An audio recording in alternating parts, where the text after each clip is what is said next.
and you are watching Rudra academy. So आज हम hydrocarbon का पार्ट 4 स्टार्ट करने वाले हैं, जिसमें हम लोगों को है कार्बनिक यौगिकों की नाम पद्धति। तो हमने पहले की जो वीडियो थी उनमें हम लोगों ने पढ़े थे हाइड्रोकार्बन्स क्या होते हैं, हाइड्रोकार्बन्स के पार्ट्स क्या होते हैं। ठीक है, तो हाइड्रोकार्बन के पार्ट्स हम लोगों ने पूरे अच्छे से पढ़ लिए, उनके स्ट्रक्चर हम लोगों ने अच्छे से बनाना सीख लिए हैं। तो अब हमारा जो काम है ना वो थोड़ा सा इजी काम हो जाएगा, क्योंकि हम लोगों को वो अच्छे से आ चुके हैं। तो देखो, कार्बनिक यौगिकों की नाम पद्धति। तो सबसे पहले बात करते हैं इसकी जरूरत क्यों पड़ी, कार्बनिक यौगिकों की नाम पद्धति आई क्यों, इस टॉपिक के बारे में है क्या वो देखते हैं। तो देखो, बहुत सारे सूत्र हमारे पास आ चुके थे, बहुत सारे यौगिक आ चुके थे। अब प्रॉब्लम ये हो रही थी कि इंडिया में इन चीजों को कुछ और बोला जा रहा था, बाहर कुछ और बोला जा रहा था। ठीक है, अमेरिका में कुछ और, चाइना में कुछ और। तो इन लोगों के लिए सब इतनी बड़ी प्रॉब्लम क्रिएट हो चुकी थी। तो हम लोगों ने मतलब कि हमारे जो अच्छे अच्छे साइंटिस्ट है उन लोगों ने इन चीजों का डिस्क्राइब करा। जैसे सबसे पहले उन्होंने एक पद्धति दी, रूढ़ पद्धति। तो रूढ़ पद्धति का मतलब क्या होता है? रूढ़ पद्धति का मतलब होता है कि जिस जगह से वो चीज बन रही है उस जगह से उसका नाम रख दिया। जैसे कि हम लोग ही बोलते हैं कि ब्राह्मणों का एक घर है, मोहल्ला है, तो उन लोगों का वहां से निकल रहे से उनका नाम रख दिया। बहुत सारी चीजों, अब जैसे एक मार्श गैस, हम लोगों ने मेथेन सुना है, CH4, जिसको बोलते हैं प्राकृतिक गैस, नेचुरल गैस। वो जो गैस होती है ना, उस गैस वो कहां से बनती है? दलदल वाले जो स्थान होते हैं ना, जैसे कीचड़ वगैरह होते हैं, वहां वो गैस बनती है। तो उसका नाम रख दिया मार्श गैस, क्योंकि उसको बोलते हैं मार्श। फोर्मिका, फोर्मिका क्या होता है पता है? फोर्मिका है एक चींटी का नाम। ठीक है, लैटिन भाषा में चींटी को फोर्मिका बोलते हैं। तो चींटी के डंक में कौन सा अम्ल होता है? चींटी के डंक में होता है फॉर्मिक एसिड। ठीक है, तो उसका नाम फोर्मिका से रख दिया गया था। तो ये सारी चीजें रूढ़ पद्धति के अंदर आती है। फिर सेकेंड आती है व्युत्पन्न पद्धति। तो व्युत्पन्न पद्धति क्या होती है? व्युत्पन्न पद्धति मतलब कि एक चीज से दूसरी चीज व्युत्पन्न करना, उस चीज को ड्राइव करके बनाना, तो उसका उससे नाम रखा जाता है, वो कहलाती है व्युत्पन्न पद्धति। फिर आती है थर्ड IUPAC पद्धति। तो IUPAC ये क्या है? सबसे पहले इसकी मैं फुल फॉर्म बता देता हूं। IUPAC जो है सबसे बड़ी पद्धति है यौगिकों को नाम पद्धति के लिए, और ये इंटरनेशनल की बात करते हैं। फिर स्टेप बाय स्टेप हम लोग सेकंड पे चलेंगे, थर्ड पे चलेंगे। ठीक है, तो सबसे पहले आती है हमारे रूढ़ पद्धति। रूढ़ पद्धति के लिए मैंने बताया था कि कहां से इसका नाम कैसे रखा जाता है, जिस स्थान से मिलती है उसी स्थान के अकॉर्डिंग उनका नाम रखा जाता है। ठीक है, तो सबसे पहला है हमारे पास मेथेन। रूढ़ पद्धति में सिर्फ इन चीजों को तुम्हारे सिलेबस में दिया हुआ है, और इन्हीं सिलेबस के अकॉर्डिंग आप लोगों के क्वेश्चन आने, बहुत कम क्वेश्चन आते हैं, फिर भी हम लोगों को एग्जिट याद करना जरूरी है। तो जैसे सबसे पहले आ रहा है CH4। CH4 किसका सूत्र है? प्राकृतिक गैस है, मेथेन का सूत्र है।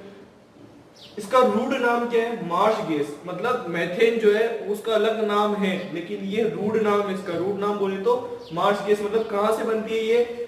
दलदल से प्राप्त। दलदल मैंने बताया इसका नाम प्राकृतिक गैस भी है, इसका दलदल से नाम रखा जाता है। दलदल मतलब कि ये दलदल से प्राप्त होती है, इसीलिए इसको मार्श बोल दिया, और दलदल को मार्श ही बोलते हैं लैटिन भाषा के अंदर। नेक्स्ट आता है CH3OH। इसका नाम क्या है? देखो, आप लोगों ने एक फॉर्मूला पढ़ा था C2H5OH या फिर CH3CH2OH। ये हम लोगों ने फॉर्मूला पढ़ा था एथेनॉल का। एथेनॉल बोले तो अल्कोहल का जो पार्ट होता है उसको बोला था एथेनॉल। तो जब यहाँ दो CH3CH2 थे, लेकिन यहाँ पे CH3OH है, तो ये क्या हो जाना चाहिए? मेथेनॉल। लेकिन मेथेनॉल जो है IUPAC पद्धति के अंदर आता है। मेथेनॉल का रूढ़ नाम होता है कास्ट स्प्रिट। कास्ट स्प्रिट का मतलब क्या है कि ये लकड़ी के भंजक आसवन से प्राप्त होती है। मतलब लकड़ी का जो भंजक होता है उसको आसवन, उसको गर्म करके उसका आसवन किया जाता है, तो उसमें मिलता है कास्ट स्प्रिट, जिसको बोलते हैं मेथेनॉल। ठीक है, बहुत ही भारी किस्म की चीज होती है ये। इससे हम लोगों को अगर ज्यादा पीने से आंखों का अंधापन आ सकता है आंखों के अंदर। ठीक है, अब देखो HCOH, इसको बोलते हैं फॉर्मिक अम्ल। फॉर्मिक अम्ल क्यों बोलते हैं? क्यों? क्योंकि ये फॉर्मिका, लाल चींटी के डंक से मिलती है। जैसे मैंने अभी पहले बताया था, लाल चींटी को लैटिन भाषा में बोलते हैं फॉर्मिका, और इसके लाल चींटी के डंक में कौन सा अम्ल होता है? फॉर्मिक अम्ल, इसीलिए इसको बोला जाता है फॉर्मिक अम्ल। अब ये वाला स्ट्रक्चर देखो, ये जो स्ट्रक्चर है, एक कार्बन पे OH, CH3 और COH जुड़ा हुआ है, इसको हम बोलते हैं लैक्टिक अम्ल। इसको लैक्टिक अम्ल। अब इसका ये स्ट्रक्चर है, जैसे फॉर्मिक अम्ल का नाम ये है, वैसे लैक्टिक अम्ल का पूरा स्ट्रक्चर ये है। हम लोगों को याद करना है इसको। तो लैक्टिक अम्ल इसका नाम क्यों रखा, वो मेरा मोटिव है ये बताने का। तो इसका नाम रूढ़ पद्धति में लैक्टिक अम्ल इसलिए रखा गया क्योंकि ये दूध में प्राप्त होता है दूध के अंदर। दूध को जो हम बोलते हैं लैटिन भाषा में बोलते हैं लेक्टम, इसलिए इसके अंदर लैक्टिक अम्ल बोला गया है। तो ये हमारी सीधी सीधी इतनी सी कंप्लीट हुई रूढ़ पद्धति। ठीक है, हाँ तो देखिए रूढ़ पद्धति के अंदर दो एक छोटी सी और चीजें हैं जो इंपॉर्टेंट है, उनसे 100% क्वेश्चन आता है, पिछली बार भी क्वेश्चन आया था। तो वो दो चीजें हैं जो छोटी सी हम समझते हैं। दो समूह होते हैं हमारे पास, एक समूह होता है आइसो और एक होता है नियो। ठीक है, अब ये होते क्या है, देखो आइसो समूह क्या होता है, जब कार्बन जो है अगर किसी से इस तरह जुड़ा हुआ है, इस समूह को हम बोलते हैं आइसो समूह। क्या बोलते हैं, आइसो समूह। और नियो क्या होता है, इस समूह को हम क्या बोलते हैं, नियो समूह। अब बोलेंगे कि ये हमारे क्या काम में आ रहा है, इसका काम क्या है। देखो रूढ़ पद्धति के अंदर जब भी कोई दूसरी स्ट्रक्चर, जैसे मान लो आइसोब्यूटेन आ गया, आइसोब्यूटेन कैसे बनेगा, एक सिंपल सी ब्यूटेन, पेंटेन, हेक्सेन, हेक्सीन, इनकी संरचना हम लोगों ने पढ़ी है। लेकिन ये दो समूह इस प्रकार के जब उन किसी स्ट्रक्चर में जुड़ जाते हैं तो उसको हम बोलते हैं आइसो या नियो। जैसे सबसे पहले बात करते हैं आइसो, एक क्वेश्चन आया था कि आइसोपेंटेन की संरचना बनाइए, आया था क्वेश्चन आइसोपेंटेन की संरचना। तो देखिए ये क्वेश्चन कैसे बनेगा। पेंटेन का फॉर्मूला क्या होता है, पेंटेन का फॉर्मूला होता है C5H12। ठीक है, दो में से दो ज्यादा। अब आइसो है, नाम आगे क्या आ रहा है, आइसो।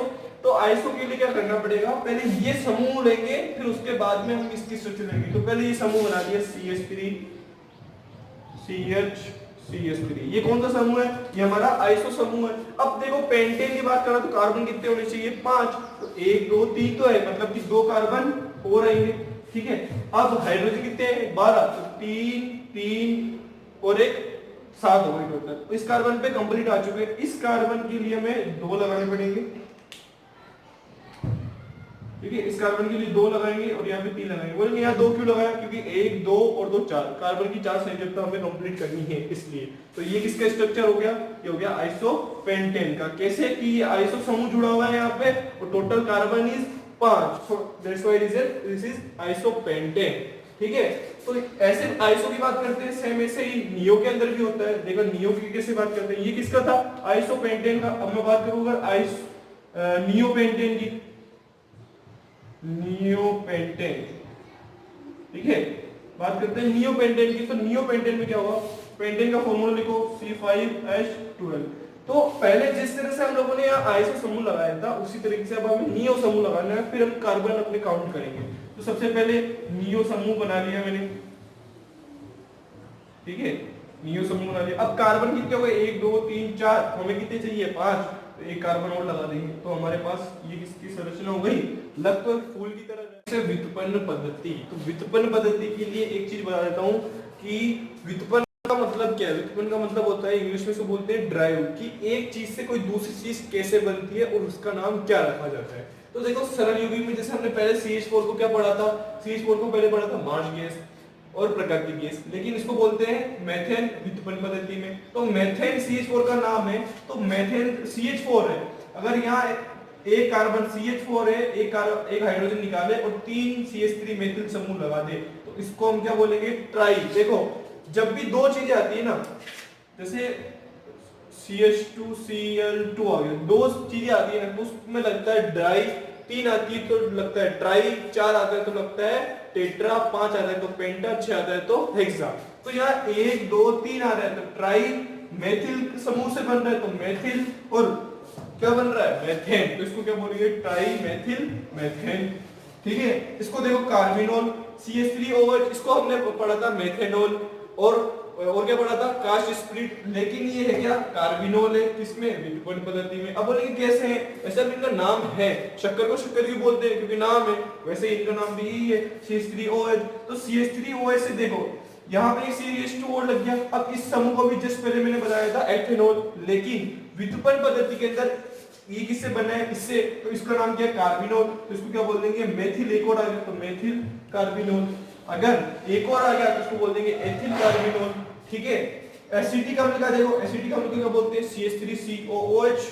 और CH3COH जो है, अब ये नाम आप लोगों ने पहले पढ़ रखा है, एसिटिक अम्ल इसको बोलते हैं। अब ये वाला स्ट्रक्चर देखो एक बार, यहाँ पे कार्बन है, इस स्ट्रक्चर में देखो CH3CH CH3CH2COOH, तो इसको क्या बोलेंगे, आइसो। देखो यहाँ पे पहले आइसो समूह जुड़ा हुआ है, आइसो प्रोपिल कैसे, 1 2 और 3, मतलब 1 2 3 ये वाला स्ट्रक्चर लेके चले तो भी प्रोपिल और एसिटिक अम्ल से बना है, इसलिए इसको क्या बोलेंगे, आइसो प्रोपिल एसिटिक अम्ल। ये हमारी थी व्युत्पन्न पद्धति। अब इसके बाद में जो नेक्स्ट है IUPAC, तो IUPAC के लिए मैं बता देता हूँ आपको, वो हम लोग नेक्स्ट वीडियो में डिस्कस करने वाले हैं। क्यों? क्योंकि वो बहुत इंपॉर्टेंट और बहुत बड़ा लेंथी टॉपिक जो है IUPAC है, और उसमें से क्वेश्चन 100% आता ही आता है। ठीक है, थैंक यू सो मच इतना पढ़ने के लिए, और मेक श्योर आप लोगों को सब कुछ समझ में आ रहा है। अगर कुछ भी मिस्टेक्स आती है, कुछ समझ में नहीं आता, तो आप कमेंट बॉक्स में जरूर बोल सकते हैं।